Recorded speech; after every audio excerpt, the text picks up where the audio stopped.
Assalamualaikum warahmatullahi wabarakatuh. Bismillahirrahmanirrahim. Alhamdulillahirabbil wassalatu wassalamu ala asyrafil mursalin sayyidina Muhammadin wa ala alihi wa sahbihi ajma'in. Amma ba'd. Subhanaka la ilma lana illa ma 'allamtana innaka antal alimul hakim. Rabbi shrah li sadri wa yassir li amri wa hlul 'uqdatam min lisani yafqahu qawli. Bismillahirrahmanirrahim. Tafsir surat Al-Mujadilah ayat 17 ya.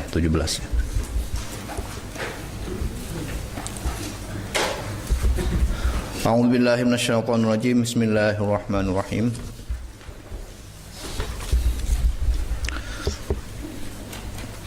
Lan tughni anhum amwaluhum wala auladuhum minallahi syai'an. Lan tughniyah ora bakal berguna anhum saking munafikin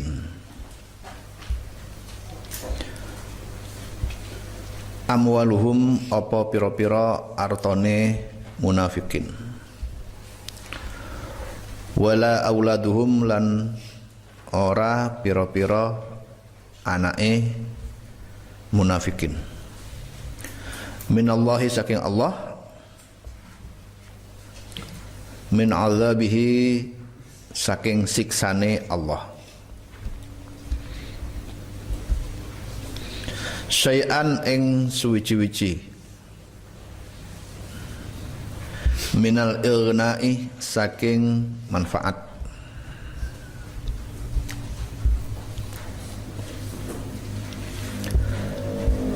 ulaika ashabun narih ulaika utawi mengkono-mengkono munafikin ashabun narih iku wong kang anduweni neraka fiha iku ing dalem nar khalidunah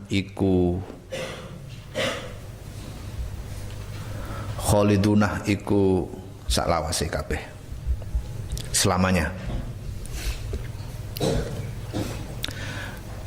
Dalam ayat ini, ayat ke-17,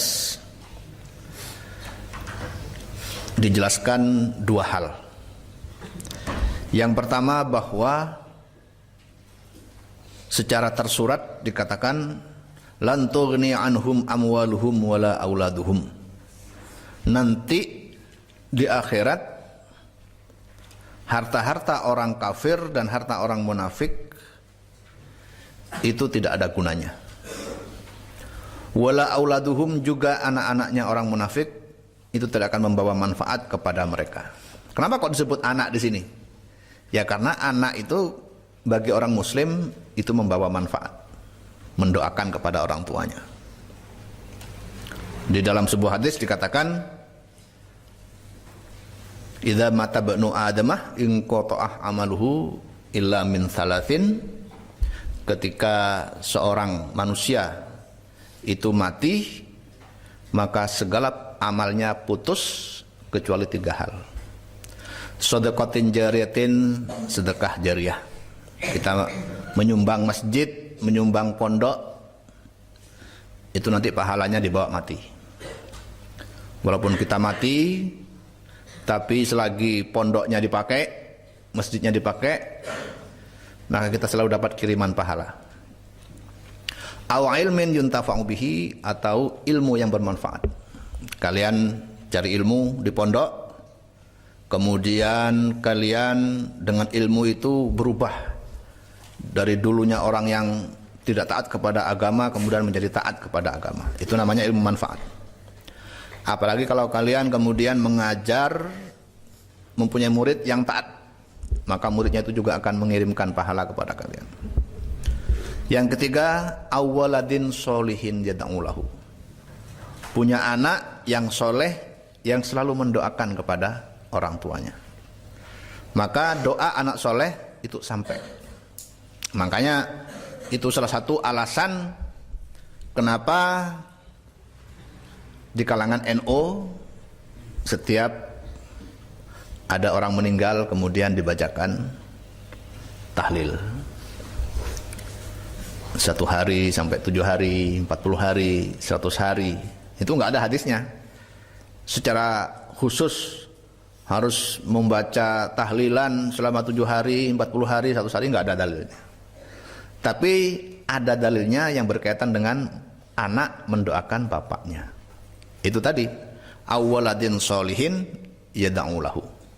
Anak yang soleh yang mendoakan kepada orang tuanya, maka doa tersebut akan sampai kepada orang tua itu, bermanfaat.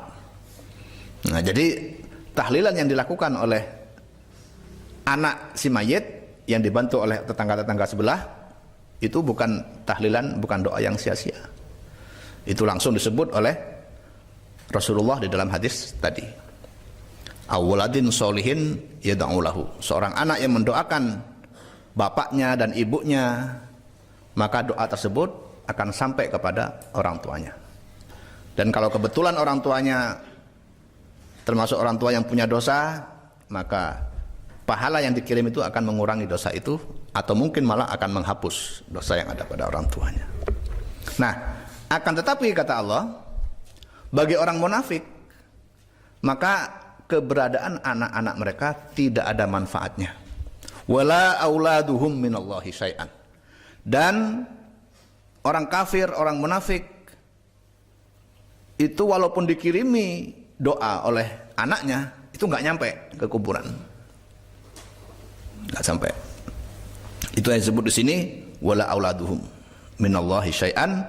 Hartanya juga walaupun diamalkan, dibuat untuk membantu orang miskin sebanyak-banyaknya, tapi kalau dia secara akidah kafir, maka amalnya juga tidak akan sampai kepada dia, tidak akan meringankan siksanya nanti di akhirat. Begitu juga wala auladuhum, walaupun dia punya anak dan kebetulan anaknya mungkin soleh, muslim, tapi walaupun muslim, anak yang muslim tidak bisa mendoakan orang tua yang kafir. Wala auladuhum, anaknya juga tidak akan membawa manfaat. Karena itu tidak akan bisa mengurangi siksa Allah kepada orang tersebut. Minallahi min adabihi syai'an. Ulaika ashabun nari hum fiha khaliduna. Orang-orang munafik, munafik ini adalah orang kafir, itu adalah orang ahli neraka yang mana mereka di situ akan abadi kekal selamanya.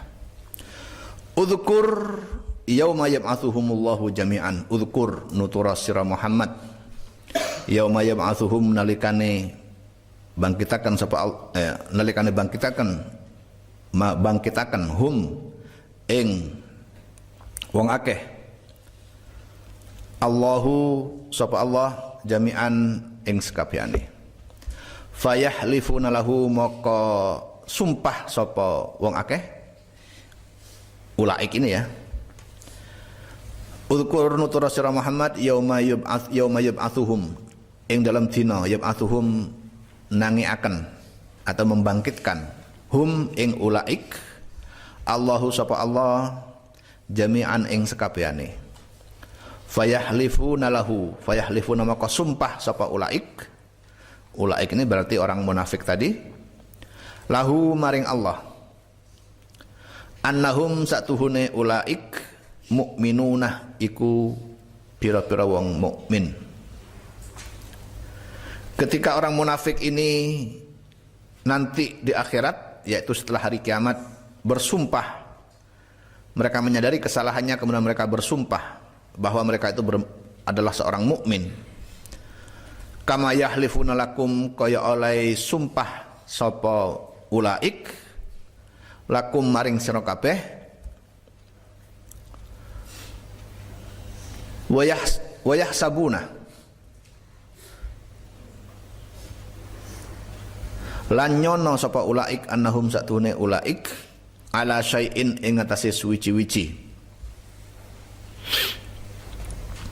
min naf'i halfihim, saking manfaate sumpahe ulaik fil akhirati ing dalam akhirat, kad dunya kaya dunya. Ala innahum, ala iling-iling innahum satuhune ulaik, hum ya ulaik al-kadzibunah iku pira-pira wong kang goroh kabeh. Jadi di sini orang munafik itu kalau di dunia selalu demi keuntungan duniawi mereka selalu berbohong. Termasuk berbohong tentang agama yang mereka anut. Mereka sebenarnya kafir, tapi kemudian di depan Rasulullah dan para sahabat mengaku sebagai muslim. Apa tujuannya? Karena umat Islam pada saat itu sudah mulai menguasai banyak tempat. Ketika berperang selalu menang, sehingga banyak harta rampasan yang dibagikan kepada seluruh pasukan muslim.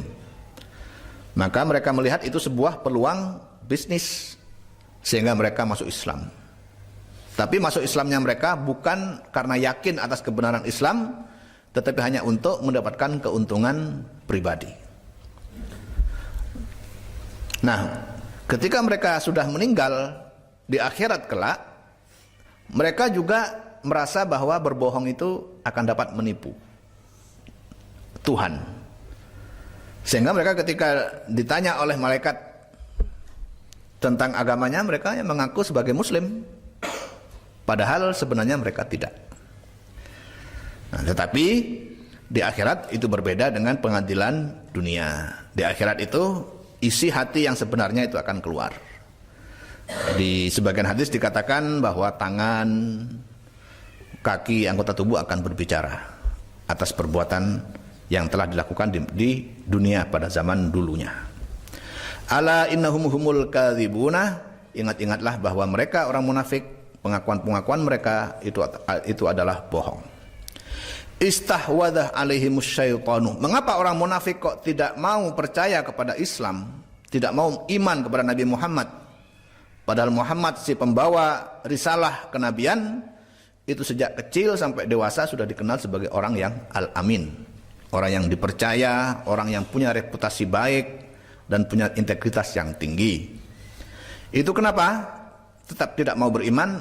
Karena istahwadah alaihimus syaitanu. Istahwadah nguasani, ai istaula tegese kuasa nguasani, alaihim ing atase munafikun asyaitanu sapa syaitan. Bi taatihim kelawan taate munafikun lahu maring syaitan. Ya karena mereka telah dikuasai oleh setan. Siapa setan itu? Setan itu ada dua. Satu yang berasal dari jin, itu juga setan.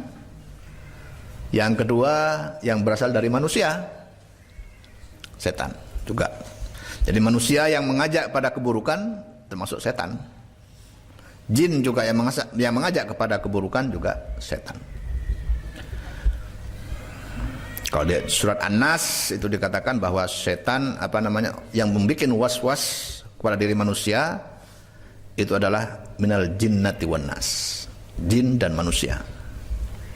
Jadi segala sesuatu yang membawa keburukan, yang mengajak pada keburukan, baik itu setan maupun baik itu jin dari makhluk halus maupun dari manusia, maka semua kedua-duanya dianggap setan.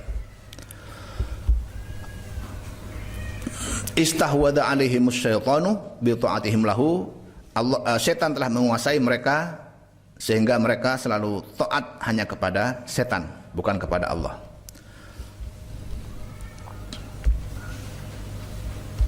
Fa'ansahum dzikrullahi, fa'ansahum maka ngelalekaken hum ing munafikun dzikrullahi apa eling ing Allah. Dengan godaan setan maka manusia akan lupa kepada Allah. Nah, setan itu pokoknya segala sesuatu yang mengajak kepada keburukan itu disebut setan. Karena itu kalau setannya itu berupa hantu pocong, itu mudah untuk melawannya, karena kita ketemu aja udah takut. Tetapi kalau setannya itu berupa perempuan yang cantik, penyanyi dangdut, penyanyi koplo, menggoda kalian, berat itu untuk melawan. Nah itu, jadi kita harus jangan sampai salah. Yang disebut setan itu nggak harus orang yang wajahnya mengerikan. Bisa jadi itu atasan kita. Kalian bekerja di sebuah perusahaan, oleh bos kalian dapat bagian. Ini kalau di perusahaan maupun di birokrasi pemerintahan, kalau ada sebagian kalian mungkin nanti jadi pegawai negeri, entah pegawai negeri di dosen atau di kementerian atau di perusahaan swasta BUMN, itu menurut mereka-mereka yang bekerja di sana, praktek korupsi itu sudah sangat meluas, sehingga sulit bagi orang yang ada di bawah untuk memberantas korupsi itu. Bahkan untuk jujur sendiri aja sudah susah. Sebagai contoh, karena apa? Karena setiap anggota, karyawan atau pegawai yang ada di situ akan mendapat bagian dari korupsi itu. Umpamanya bosnya ini dapat bagian dari uang yang haram, entah uang proyek, entah uang apa, katakanlah 100 juta. Maka itu nanti karyawan bawahannya, atasannya itu akan dapat bagian uang tersebut, sehingga nggak berani untuk memberantasnya atau melaporkannya. Dan kalau kita menolak secara terang-terangan uang haram tersebut, maka itu akan masuk menjadi daftar hitam, di blacklist oleh atasannya. Wah, ini berarti anak ini memberontak, ini tidak akan dipromosikan, tidak akan naik pangkat kalau sampai terus terang. Nah, makanya tidak semudah itu untuk memberantas korupsi itu. Tapi bukan berarti kemudian kalau begitu kita lebih baik nggak jadi pegawai, nggak jadi kerja di perusahaan. Ya tetap kita harus selalu berusaha optimis bahwa kita minimal bisa amar ma'ruf nahi mungkar buat diri kita sendiri. Kalau memang itu tidak bisa untuk amar ma'ruf pada orang lain, minimal kita sendiri yang bisa. Nah, tapi itu intinya adalah bahwa yang disebut dengan di sini istahwadha alaihimus syaiton, bahwa setan telah menguasai orang munafik, itu bukan hanya pada zaman dulu. Zaman sekarang itu sudah terjadi di mana-mana, di perusahaan, di perkantoran, di pegawai kementerian, pegawai negeri dan sebagainya. Semua itu selalu ada orang-orang yang mengajak kita kepada kejahatan. Dan wajah-wajah setan itu bukan wajah yang buruk. Bisa berupa atasan kita yang sangat rapi pakaiannya, pakai dasi, pakai jas. Bisa dalam bentuk perempuan nakal yang menggoda kepada kita, mengajak kepada keburukan. Jadi wajah setan itu banyak. Karena itulah maka pada zaman Rasulullah sendiri, umat Islam, sebagian daripada umat Islam itu banyak yang tidak kuat. Istahwadha alaihimus syaitanu, sehingga karena mereka dikuasai oleh setan, bita'atihim lahu, dengan bentuk taat kepada setan. Taat kepada setan itu berarti gimana? Taat kepada keharaman. Melakukan perkara haram itu berarti taat kepada setan. Dengan taat kepada setan, maka fa'ansahum dzikrullahi, sehingga mereka menjadi lupa kepada Allah, kepada syariat Allah. Ulaika hizbus syaitani, ulaika utawi mengkono-mengkono munafikun, hizbus syaitani iku golongane syaiton. Atba'uhu tegese pira-pira pengikute setan.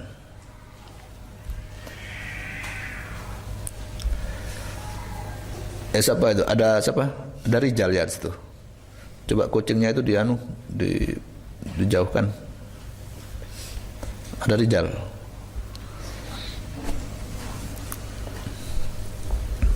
Siapa itu? Busro atau siapa? Hanan. Istahwadha alaihimus syaiton. Jadi siapapun atau apapun yang membuat kita menjadi berubah dari baik menjadi buruk, maka itu adalah setan. Bisa setan itu berupa orang, bisa setan itu berupa jin yang tidak terlihat, bisa juga berupa buku bacaan. Kalau kalian membaca sesuatu yang buruk dan gara-gara membaca itu kemudian kalian berbuat buruk, maka itu menjadi setan juga, termasuk alat daripada setan. Maka hati-hati, kita harus selalu menjaga diri kita agar hidup di lingkungan yang baik dan menjauhi lingkungan dan pergaulan yang buruk. Kenapa? Karena lingkungan yang buruk itu akan fa'ansahum dzikrullahi, akan membuat kita lupa kepada ajaran Allah. Dan orang yang ikut kepada setan, ulaika hizbus syaitani, ala inna hizbus syaitani humul khasirun. Ala iling-iling inna hizbus syaitani satune golongan setan, hum ya hizbus syaitan, hum utawi iku utawi hizbus syaitan, al khasirunah iku pira-pira wong kang rugi. Kita harus menjauhi golongan setan karena setan itu akan melupakan kita kepada Allah, kepada taat kepada aturannya.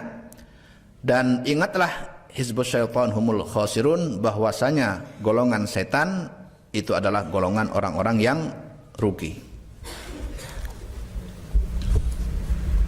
Di dunia mungkin tidak rugi. Orang-orang yang korupsi itu rata-rata di dunia dapat hidup dengan berkecukupan. Bisa untuk 2 turunan, 3 turunan, sampai 7 turunan. Akan tapi yang pasti dia di akhirat nanti akan rugi karena semua akan dipertanggungjawabkan di depan Allah, di depan pengadilan akhirat. Innalladzina yuhadduna Allah wa rasulahu. Innalladzina satune wong akeh yuhadduna kang nentang sapa alladzina. Yukhalifuna tegese nglawan sapa alladzina.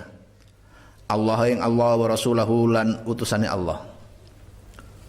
Ulaika fil adzallina, ulaika utawi mengkono-mengkono alladzina iku fil adzallina ing dalem pira-pira wong kang ino kabeh. Al maghlubina tegese pira-pira wong kang kalah. Orang yang tindak tanduknya tidak sesuai dengan syariat Allah, maka mereka adalah orang yang hina nanti di akhirat. Kalau di dunia bisa jadi mereka mulia secara sosial. Ya, kalau kita lihat, kita baca di media-media, ada di kalangan orang atas itu, di kalangan pejabat, di kalangan orang pengusaha, itu ada yang disebut dengan istilahnya sosialita. Sosialita itu adalah orang-orang yang memang mereka menempatkan posisinya untuk selalu hidup mewah, menampakkan kemewahan dan merasa sukses dengan kemewahan itu. Entah dari mana harta yang didapatkan. Umumnya kalau pejabat mengikuti jaringan sosialita ini, berarti pejabat itu umumnya adalah pejabat yang korup. Istrinya juga korupsi. Sosialita ini sebagian dari mereka itu bukan hanya punya mobil, tapi juga punya pesawat terbang sendiri. Beli tas satu aja sudah seharga mulai dari 100 juta sampai 1 M. Nah, itu disebut sosialita.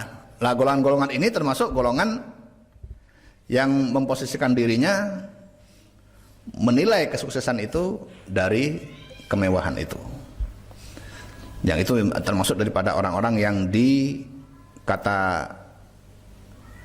menurut sebagian orang di sekelilingnya termasuk dianggap orang sukses, tapi sebenarnya menurut Allah, apabila harta yang mereka ambil adalah berasal dari harta haram, maka mereka termasuk orang yang minal adzallin fil adzallin. Ulaika fil adzallinah, mereka adalah orang-orang yang hina, al maghlubinah, yaitu orang-orang yang kalah melawan dirinya sendiri, tertipu oleh bujuk rayu dari egonya, yang sebenarnya itu adalah tipuan. Karena itu sebagian orang yang terkaya di dunia, yang masih bisa menjaga, bisa mengontrol diri, mereka tidak mau hidup mewah itu. Sebagai contoh, salah satunya seperti, walaupun mereka kebetulan non-muslim, seperti Bill Gates, orang terkaya di dunia saat ini, kemudian termasuk pendiri Facebook, juga termasuk salah satu orang muda terkaya sekarang. Mereka termasuk walaupun orang yang luar biasa kayanya, super kaya, ribuan triliun. Bill Gates itu sekitar 1.300 triliun uangnya, rupiah. tapi mereka tidak membelanjakan uang-uang itu untuk kemewahan. Itu termasuk tipe orang yang bisa mengontrol dirinya. Apakah ada orang Islam seperti itu? Ada. Salah satu orang terkaya sekitar nomor 30-an. Orang namanya Azim Premji. Itu termasuk yang hartanya sekitar 700 triliun, 30 miliar dolar. Itu juga termasuk orang yang walaupun kaya tapi tidak dikontrol oleh hartanya. Dia bisa mengontrol uangnya itu. Sehingga kekayaan yang banyak itu tidak mempengaruhi gaya hidupnya. Tidak membuat dia lupa kepada gaya hidup yang benar, yaitu hidup yang sederhana. Ada juga termasuk yang punya Google. Salah satunya ya, ada dua yang punya Google itu. Salah satunya termasuk orang yang juga hidup sewajarnya. Nah, jadi yang dimaksud di sini termasuk orang yang merugi adalah orang yang tidak bisa mengontrol dirinya dan juga tidak bisa mengontrol hartanya. Orang yang tidak bisa mengontrol dirinya itu berarti dia dikuasai oleh harta atau oleh orang lain. Nah, itulah sehingga mereka kemudian tidak bisa taat kepada Allah, tidak bisa mengikuti syariat Allah. Kataballahu la'aghlibanna ana wa rusuli. Kataballahu netepaken Allah sapa Allah fil lauhil mahfuz ing dalam lauh mahfuz au qada utawa mutusaken sapa Allah. La'aghlibanna yakti bakal menang Allah sapa Allah wa rusulilan utusan ingsun bil hujjati kelawan hujjah awis saifih utawa kelawan pedang. Innallaha qawiyyun azizun, satune Allah qawiyyun iku maha kuat, azizun tur maha perkasa. La tajidu qauman yu'minuna billahi wal yaumil akhir. La tajidu ora bakal nemu sira Muhammad qauman ing suci kaum yu'minuna kang iman sapa kaum billahi ing Allah wal yaumil akhir lan dina akhir yuwaduna ayyusadiquna yuwaduna hale saling kasih sayang sapa kaum yuwaduna hale saling kasih sayang, saling berkasih sayang. Yusadiquna tegese saling percaya sapa kaum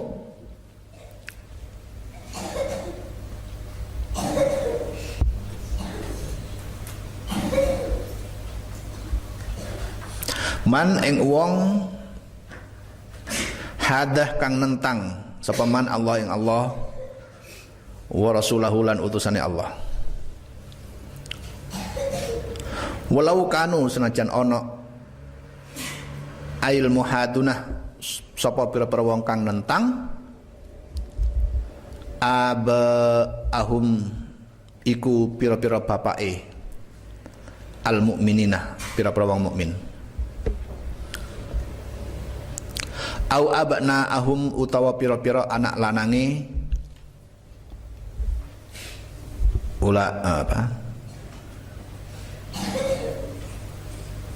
kaum au ikhwanahum utawa pira-pira dulure kaum au asyiratahum utawa pira-pira keluargane kaum. Bal yaqsidunahum balik yaqsidunahum nyeja sapa munafik hum ing mukminun bisuih kelawan Allah wa yuqatilunahum lan merangi sapa munafik hum ing mukminun alal imani ing ngatasé iman. Nah, orang munafik itu nggak pernah merasa saling sayang kepada orang sesamanya. Mereka selalu ingin memeranginya. Wa yuqatilunahu 'alal iman kama waqa'ah li jama'atin kaya oleh tumiba kaya barang waqa'ah tumiba li jama'atin maring golongan minas sahabati saking sahabat radhiyallahu anhum. Ulaika alladzina ulaika utawi mengkono-mengkono alladzina wong akeh la yuwadunahum ora saling sayang sapa alladzina hum ing munafik. Katabah netapaken sapa Allah ay athbatah tegese netapaken sapa Allah fi qulubihim ing dalam pira-pira atine mukminun al imanah ing iman wa ayyadahum lan nguwataken sapa Allah hum ing mukminun biruhin kelawan roh binurin tegese kelawan cahaya minhu saking Allah taala maha luhur Allah. Tetapi orang mukmin tetap berpegang teguh kepada ajaran Allah walaupun telah digoda oleh orang-orang munafik. Wa yudkhiluhum jannatin tajri lan nglepukaken sapa Allahum ing mukminun jannatin tajri ing pira-pira swarga tajri kang melaku min tahtiha saking isore jannat al anharu apa pira-pira sungai. Orang mukmin kalau dia baik dia orang yang sukses secara materi di dunia ataupun orang yang gagal secara ekonomi, namun di akhirat yang pasti mereka akan sukses, akan berhasil. Sedangkan orang kafir yang sukses secara materi di dunia mungkin sukses di dunia saja, tetapi yang pasti akan gagal, menjadi orang yang merugi nanti di akhirat. Apalagi kalau orang kafir gagal secara ekonomi di dunia, maka akan gagal juga secara kehidupan di akhiratnya kelak. Khalidina fiha hale langgeng kabeh fiha ing dalam jannat. Orang mukmin akan abadi nanti di akhirat.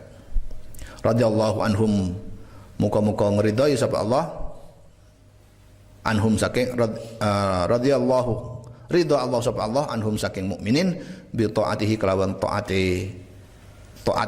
ing Allah. Wa radu anhu lan puas seneng sapa mukminun anhu saking Allah bisawabihi kelawan ganjarane Allah. Allah meridhoi kepada orang mukmin dan orang mukmin mencintai, menyukai dan selalu mengharap kepada ridha Allah. Ulaika hizbullahi, ulaika utawi mengkono-mengkono mukminun hizbullahi iku golongane Allah. Yattabi'una amrahu tegese anut sapa mukminun amrahu ing perintah Allah wajtanibuna nahyahu lan ngedoi sapa mukminun nahyahu ing larangane Allah. Orang mukmin dalam keadaan apapun selalu berusaha untuk mengikuti perintahnya dan menjauhi larangan Allah. Ala inna hizballahi humul muflihuna, iling-iling satune golongane Allah hum iku utawi hizbullah al muflihuna iku wong kang beruntung. Ai al faizuna tegese pira-pira wong kang bejo. Pira-pira wong kang bejo. Madaniyah suratul Hasyr wallahu a'lam.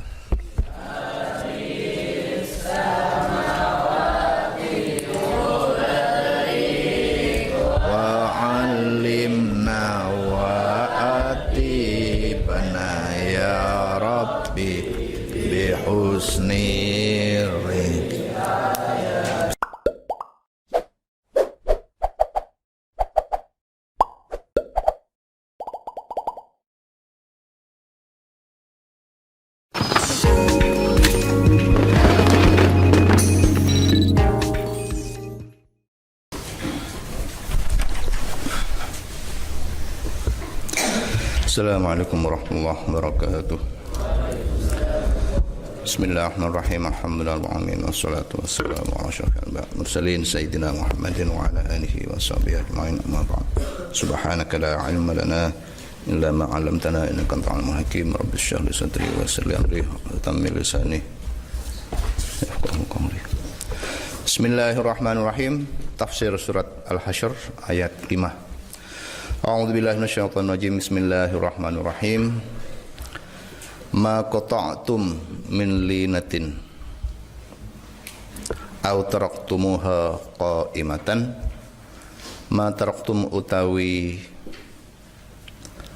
arto qata'tum bukan ma utawi barang qata'tum kang ngetok sira kabeh ya muslimina pira-pira wong Islam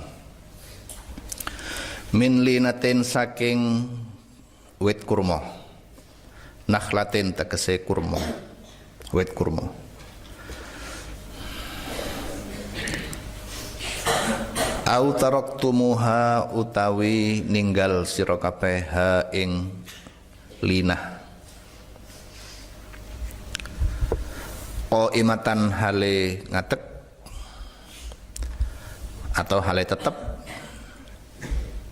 ala usuliha ing atase pira-pira pokoke linah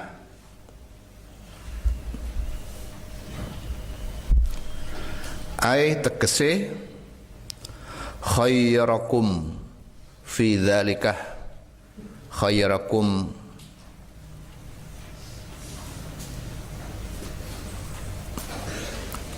kena milih atau maringi pilihan sapa Allah kum ing sira kabeh fi dzalika ing dalem mengkono madzkur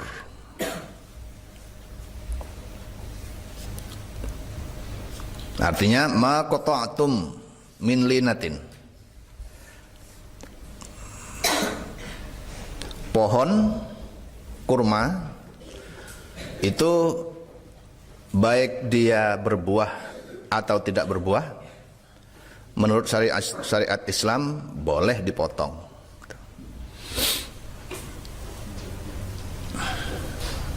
Kenapa ini dikatakan seperti ini? Karena di dalam agama Yahudi itu ada aturan dari agama mereka bahwa pohon itu yang boleh dipotong hanya pohon yang tidak berbuah. Kalau pohon yang sedang berbuah itu tidak boleh dipotong. Nah, syariat Islam sebagai syariat yang menyempurnakan agama-agama sebelumnya menyatakan tidak masalah.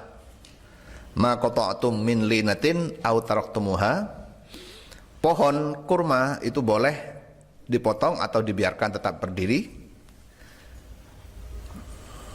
ala usuliha fa bi idznillah, maka iku kelawan izine Allah. Ai khayyarakum fi dzalika, yakni Allah memberi pilihan kepada kita, kepada umat Islam, apakah dia hendak memotong atau tidak memotong, itu terserah kepada pemiliknya masing-masing. Waliyukhziyah al-fasiqinah, waliyukhziyah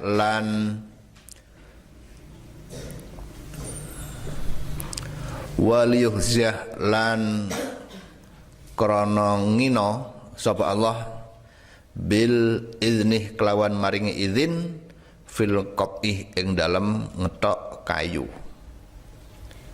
Maring ino atau nginoaken al fasiqinah ing pira-pira wong fasik. Al fasikin di sini maksudnya adalah orang yang kafir.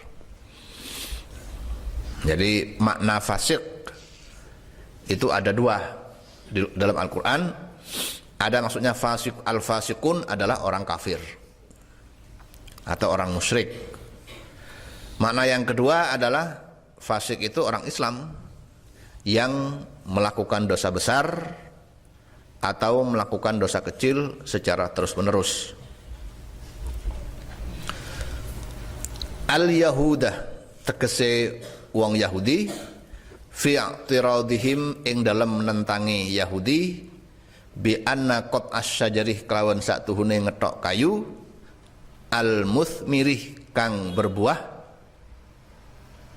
fasadun iku dosa. Di ayat ini intinya adalah merubah syariatnya orang Yahudi yang awalnya melarang memotong atau menebang pohon yang berbuah, dilarang, kemudian dibolehkan oleh Islam. Jadi perlu kita ketahui bahwa di dalam agama Yahudi itu ada kemiripan dengan agama Islam. Dalam arti di dalam agama Yahudi itu juga diatur, ada syariatnya. Ini berbeda dengan agama Kristen. Agama Kristen itu tidak ada syariatnya. Cuma aturan-aturan di agama Kristen cuma ya perintah untuk saling menyayangi dan sebagainya. Tetapi dalam agama Yahudi itu ada aturan seperti fikihnya umat Islam.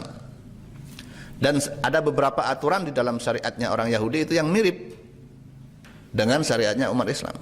Sebagai contoh, dalam Islam itu babi haram. Daging babi haram dikonsumsi, haram dimakan. Di dalam agama Yahudi juga begitu. Di agama Yahudi dilarang juga makan babi. Makanya ketika di Inggris ada suatu isu bahwa rokok filter itu bahan filternya itu salah satunya terbuat dari babi, daging babi. Itu yang protes pertama kali bukan orang Islam, tapi justru orang Yahudi yang memprotes itu. Nah, itu menunjukkan ada beberapa kesamaan. Kenapa kok ada beberapa kesamaan? Ya karena memang agama Yahudi dan agama Nasrani pada dasarnya juga berasal dari Allah. Agama para nabi dan Rasulullah ini sebagai khatamun nabiin, sebagai akhir dari para nabi, itu menyempurnakan dari agama-agama sebelumnya. Jadi itu syariat agama Yahudi yang asalnya melarang, mengharamkan menebang pohon yang sedang berbuah, oleh Islam dihapus hukum tersebut. Tujuannya dihapus ya supaya semakin memberi pilihan kepada umat Islam untuk kalau memang perlu ya ditebang ya ditebang, tidak apa-apa. Wa ma afa Allahu ala rasulihi minhum, wa malan utawi barang atau arto afaah kang maringi artofek raddah tegese maringi Allahu sapa Allah ala rasulihi ing atase utusane Allah minhum saking fasiqin fama aujaftum alaihi, fama aujaftum moko ora ay asra'tum moko ora belayu akan atau ora nyepetaken sira kabeh ya musliminah pira-pira wong muslim alaihi ing atase mah. Ini wa ma afa Allah termasuk ayat yang menjelaskan bahwa umat Islam itu boleh mengambil harta fai. Apa harta fai itu? Ada yang tahu? Nah, ini siapa Miftah? Mana Miftah ini? Oh, masuk ke dalam. Sama Rijal, ada Rijal. Masuk. Minhaj apa harta fai?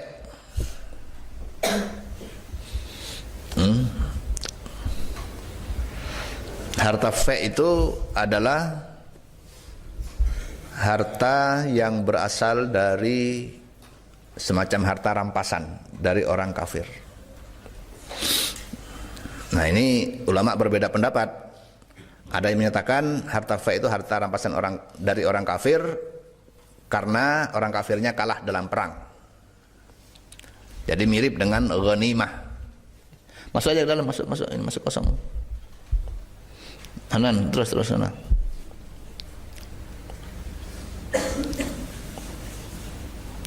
Ya. Harta fai adalah harta rampasan perang ketika orang Islam perang melawan orang kafir. Nah, maka kemudian yang kalah perang yaitu orang kafir tersebut, itu hartanya boleh dirampas, boleh diambil. Nah, harta yang diambil tersebut itu 4/5-nya itu diberikan kepada para mujahid, orang-orang yang berjihad. Sementara yang 1/5-nya al-khumus itu diberikan kepada imam, yaitu kepada kepala negara. Untuk diatur penggunaannya terserah kepala negara itu. Itu mirip dengan harta ghanimah. Ghanimah juga begitu, harta rampasan perang. Itu di dalam Fathul Qorib ada yang kelas 6. Di situ ada keterangannya terkait harta rampasan dari orang kafir, itu ada beberapa model ya. Satu namanya di Fathul Qorib itu ada, di Takrib mungkin juga ada. Ada yang namanya salab. Sin lam ba. Salab itu harta baju perang yang dipakai oleh orang kafir, maka itu diambil akan berhak dikuasai oleh orang muslim yang membunuh orang kafir itu. Gitu. Jadi umpamanya si muslim namanya Hasan, yang kafir namanya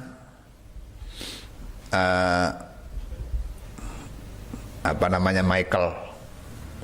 Lah si Hasan ini kemudian perang melawan orang kafir itu di medan perang. Si Michael ini kemudian terbunuh. Maka si Hasan yang membunuh itu berhak untuk memiliki harta benda yang dipakai itu. Baju perangnya, termasuk sepatunya, pakai sorbannya juga boleh diambil oleh si Hasan. Itu namanya harta salab. SALAB, salab. Yang kedua harta ghanimah. Harta ghanimah ya termasuk harta rampasan perang. Perang umat Islam melawan orang kafir. Kemudian umat Islam menang, maka seluruh harta orang kafir tersebut dirampas, diambil oleh umat Islam, yang mana nanti 4/5-nya dibagi sesama tentara siapapun yang berjuang dalam peperangan itu. Nah, 1/5-nya atau humus itu diberikan kepada imam atau kepada kepala negaranya. Pada waktu zaman Rasulullah berarti ya diberikan kepada Rasulullah. Sama dengan atau mirip dengan harta ghanimah adalah harta fai'. Cuma definisi harta fai' ini ada dua. Satu, ada yang definisinya sama dengan ghanimah, yaitu harta rampasan perang. Definisi kedua ada yang menyatakan fai' itu adalah harta yang diambil dari orang kafir tapi tanpa peperangan gitu. Ya, kalau ghanimah itu orang muslim memerangi orang kafir harbi. Orang kafir harbi itu orang kafir yang tidak membuat perjanjian damai. Nah, itu kemudian dirampas, namanya ghanimah. Kalau fai' itu ada yang menyatakan harta rampasan dari orang kafir tapi tidak melalui peperangan.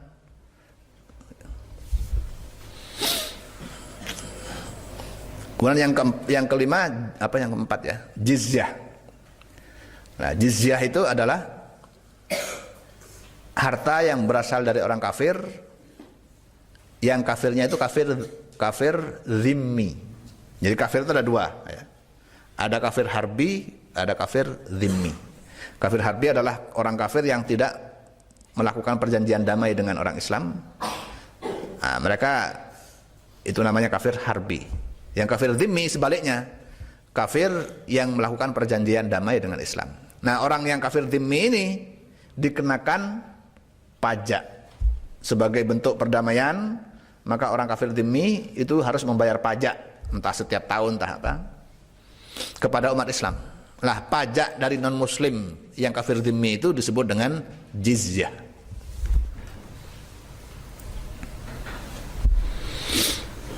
Jadi di sini ini termasuk dalil adanya harta fai'.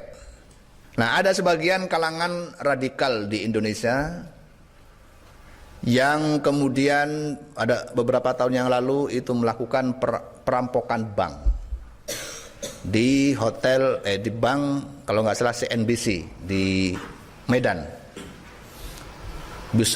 Mereka kemudian merampok bank dan berhasil membawa sekitar 500 juta rupiah dari bank itu. Setelah ditangkap oleh polisi, ternyata mereka bukan perampok biasa, tapi rupanya kalangan Islam radikal itu. Jadi buat apa merampok bank itu?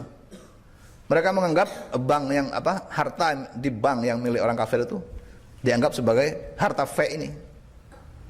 Jadi rampasan perang, sebagai rampasan dari orang kafir. Benar apa tidak itu? Ya tidak benar. Tapi orang kalangan radikal ini ya buat tafsiran sendiri atas Islam yang mereka pahami. Jadi tidak benar itu bukan harta fake. Nanti Cina-Cina yang ada di Malang, di mana kemudian diambilin tokonya, ini harta fake, bukan. Bahkan menurut Syekh Ali Jum'ah, Mufti Mesir yang dulu, itu menyatakan bahwa sekarang kafir dhimmi itu sudah tidak ada menurut sistem yang sekarang. Dulu kafir dhimmi itu ada, kafir yang melakukan perjanjian damai, itu ada yang disebut dengan kafir dhimmi. Itu artinya gimana? Kafir dhimmi itu adalah orang kafir di negara Islam yang dikuasai oleh Islam dan sistem Islam, yang mana orang kafir dhimmi itu membayar pajak atau jizyah kepada umat Islam, sehingga dengan itu mereka damai, dilindungi, dan tidak ikut perang. Jadi mereka diam aja, yang perang nanti gilirannya umat Islam semua. Nah sekarang kalau menurut Syekh Ali Jum'ah, Mufti Mesir yang dulu, itu kafir dhimmi itu statusnya sudah tidak ada. Sekarang semua umat Muslim dan Muslim di suatu negara itu sudah sama statusnya. Yang Muslim boleh jadi tentara, yang non Muslim juga boleh jadi tentara. Nyatanya kan seperti itu. Di Indonesia polisi ada Muslim, ada non Muslim. Di negara manapun kecuali di Saudi ya, karena nggak ada orang non Muslim. Di negara Mesir, termasuk negara Arab yang paling besar jumlah penduduknya, sekitar 80 juta, itu ya ada Muslim, ada non Muslim. Ada anggota DPR dari Muslim, ada non Muslim. Di sini juga begitu, ada bupati yang Muslim, ada non Muslim. Itu artinya itu sekarang sudah berbeda, statusnya non Muslim sudah berbeda dengan yang dulu. Dulu ada jizyah, di mana orang non Muslim itu nggak punya peran apa-apa, cuma ya bekerja saja. Tapi kalau sekarang itu semuanya statusnya sama, boleh bekerja di pemerintahan, menjadi pegawai negeri, boleh jadi tentara, boleh jadi polisi, dan mereka juga terikat dengan perjanjian di Persatuan Bangsa-Bangsa, di PBB, yang mana mereka menyatakan bahwa semua rakyat di setiap negara itu haknya sama. Maka berarti istilah dhimmi itu sudah nggak ada menurut Syekh Ali Jum'ah, mantan mufti Mesir. Nah ini tetap kita bahas ini karena memang ada dalilnya, tapi konteksnya adalah untuk kafir dhimmi tadi, untuk kafir, orang kafir. Wa ma afa Allahu, dan harta yang diberikan oleh Allah ala rasulihi, kepada utusan Allah, minhum yang diambil dari orang-orang Yahudi, fama aujaftum ay asra'tum ya muslimin alaihi, maka hendaknya kalian tidaklah bersegera atau tidak melarikan harta tersebut. Fama aujaftum alaihi ya muslimina min khailin wala rikabin. Jadi maksudnya harta itu adalah harta yang diperoleh, kalau menurut dalil definisi ini, yang diperoleh bukan dari peperangan. Min fama asratum, maka harta tersebut bukanlah harta yang kalian peroleh. Min khailin, nyatane khail dari saking jaran, numpak jaran, wala rikabin, lan ora unta. Ailam tuqasu fihi masyaqqatan, tegese ora nglakoni sira fihi ing dalem afaah itu masyaqqatan ing kerepotan. Nah, di dalam definisi Al-Qur'an di sini, menurut Al-Qur'an, itu berbeda dengan harta ghanimah, adalah harta yang diperoleh dari orang kafir tapi tidak melalui peperangan. Sedangkan harta ghanimah adalah harta rampasan dari orang kafir melalui peperangan. Walakin Allah yusallitu rusulahu, walakin Allah tetapi ini sapa Allah yusallitu iku maringi kekuasaan sapa Allah rusulahu ing pira-pira utusane Allah, alaman ing atase wong yasya'uh kang kersa sapa Allah ing man. Wallahu ala kulli syai'in qadirun, utawi Allah ing ngatasi suci saben-saben suci-wici, qadirun iku maha kuwasa. Fala haqqa lakum fihi, maka ora ana hak iku mawujud lakum kados sira kabeh fihi ing dalam apa itu? Fa. Nah, ini menurut Al-Qur'an, harta fa adalah harta yang diperoleh dari orang kafir tapi bukan melalui peperangan. Wa yukhtassu bihin nabiyyu sallallahu alaihi wasallam lan den khususaken bihi kelawan fa an nabiyyu sapa Nabi Muhammad wa man dzukira lan umanan wong dzukira kang den sebut sapa man mahu sertane Nabi Muhammad fil ayati taliyati ing dalam ayat kang bakal teka minal asnafil arba'ati saking pira-pira golongan kang papat ala makana yaksimuhu ing atase barang kana kang ana apa ma yaksimuhu iku bagi sapa Allah hu ing ma. Jadi harta fa itu di sini disebutkan dibagi untuk 5 golongan. Siapa saja 5 golongan itu? Golongan pertama ya ketua kepala negara, yaitu Rasulullah. Itu yang dapat 1/5. Sementara yang 4/5 diberikan kepada para pasukan, tentara, mujahid yang berperang. Lah pasukan yang berperang itu ada beberapa golongan. Ada pasukan berkuda, ada pasukan infanteri. Infanteri itu yang jalan kaki. Itu ada dapat bagian masing-masing. Itu termasuk yang 4/5 tadi. Min anna likullin minhum, saking annalikulin satuhune iku saben-saben suci minhum saking asnaf khamsal humusi apa humusal humusi apa 1/5. 5 golongan harta fe dan harta ghanimah itu diberikan kepada 5 golongan, masing-masing golongan itu dapat 1/5. Termasuk pemimpin kepala negara yaitu Rasulullah pada waktu itu dapat 1/5. Tentara itu juga dapat 1/5 sesuai dengan kriterianya. Tentara berkuda dapat sekian per 5, tentara jalan kaki dapat 1/5. Tentara yang dapat yang membawa kuda itu juga dapat tambahan karena kudanya itu dapat 1/5. Itu menurut keterangan di Fathul Qorib dan kitab-kitab mazhab Syafi'i yang lain. Walahu sallallahu alaihi wasallam lan iku katuwe Nabi Muhammad sallallahu alaihi wasallam al-baqi utawi kangkari. Rasulullah mendapat sisanya. Sisanya berarti ya 1/5 itu. Yaf'alu fihi ma yasha'u, yaf'alu ngelakoni sapa Rasul fihi ing dalam al-baqi ma ing barang yasha'u kang kersa sapa Rasul ing ma. Buat apa Rasulullah 1/5 dari rampasan perang itu?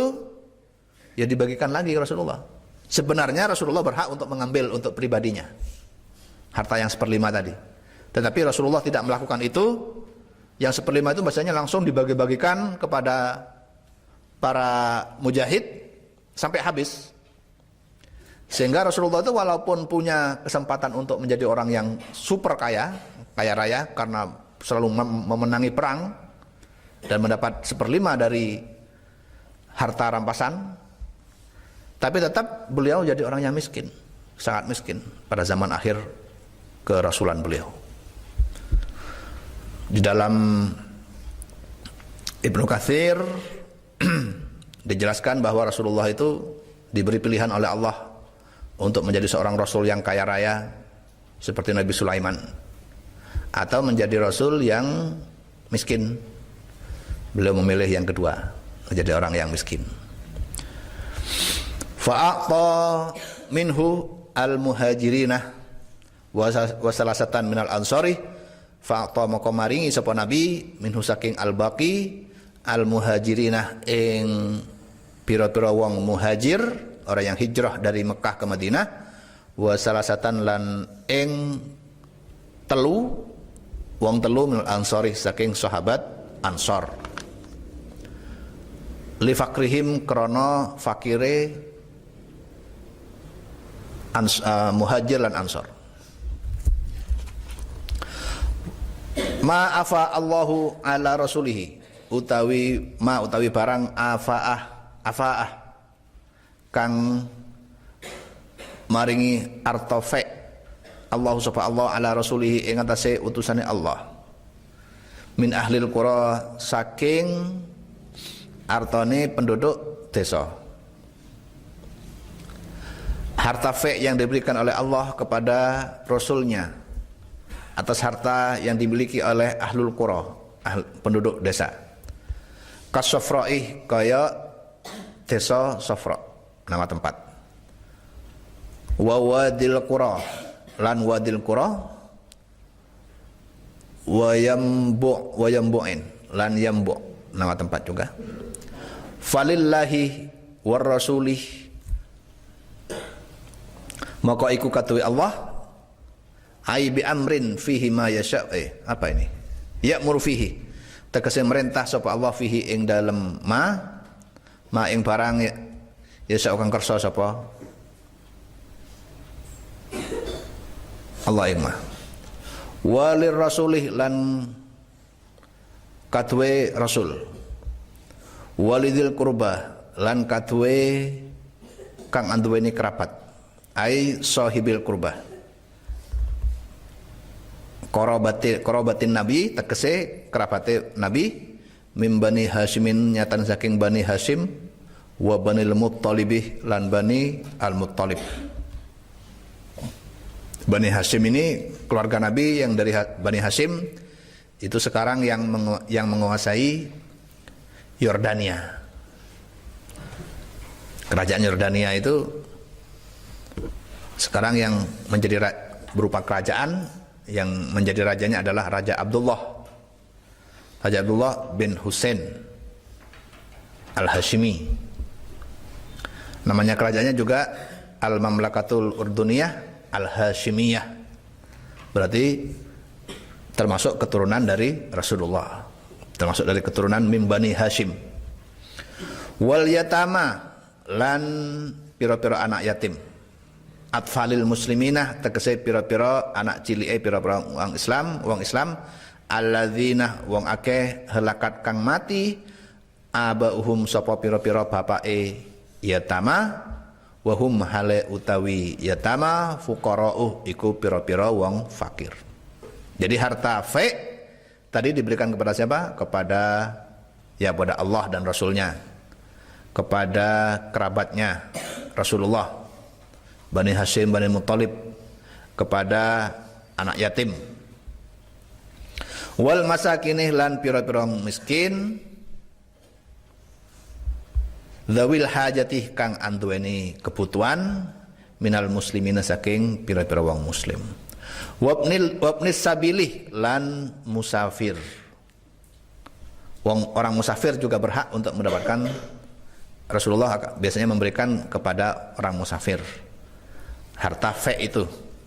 Siapa Ibnu Sabil? Al-munqati'ih kang musafir, al-munqati'ih kang pedot putus fi safarihi ing dalam putus itu maksudnya putus bekalnya ya.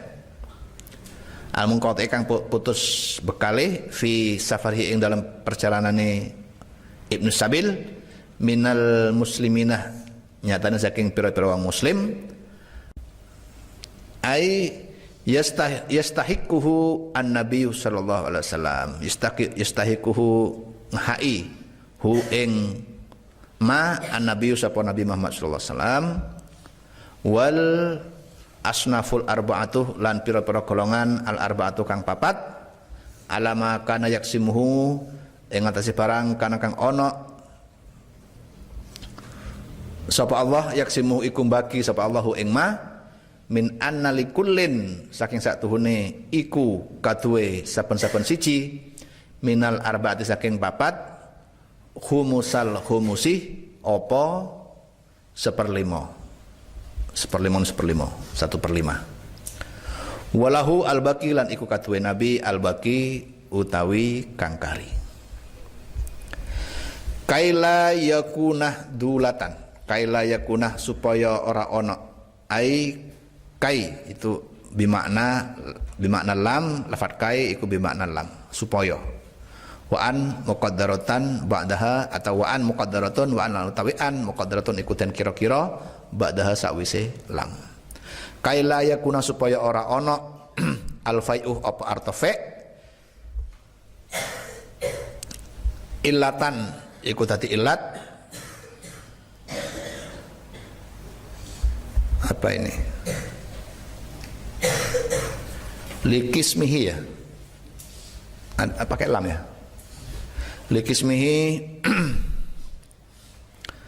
maring den bagine fe kadzalika kaya mengkono-mengkono madkur likala yakuna supaya ora ono apa fe dulatan iku beredar mutadawilan tegese beredar bainal aghniyai ing dalam antarane pira-pira wong kang sugih mingkum saking sira kabeh. Mengapa harta fe yaitu harta rampasan dari orang kafir itu kok dibagikan kepada 5 golongan ya supaya tidak beredar hanya di kalangan orang kaya saja. Wa ma atakum lan utawi arta ata kang maringi sapa Allah kum ing sira kabeh atakum tegese maringi sapa Allah kum ing sira kabeh sebentar atakum kang maringi kum ing sira kabeh ar-rasulu sapa rasul minal fai'i saking arta fa wa ghairihi lan liyane fa fahuduhu moko ngalapo sira kabeh hu ing ma harta apapun yang diberikan oleh Allah dan Rasulnya ambil. Wa mana hukum anhu fantahu wa malan utawi arta nahakum kang nyegah kum ing sira kabeh kang nyegah sapa Rasul kum ing sira kabeh anhu saking ma fantahu moko nyegah sira kabeh.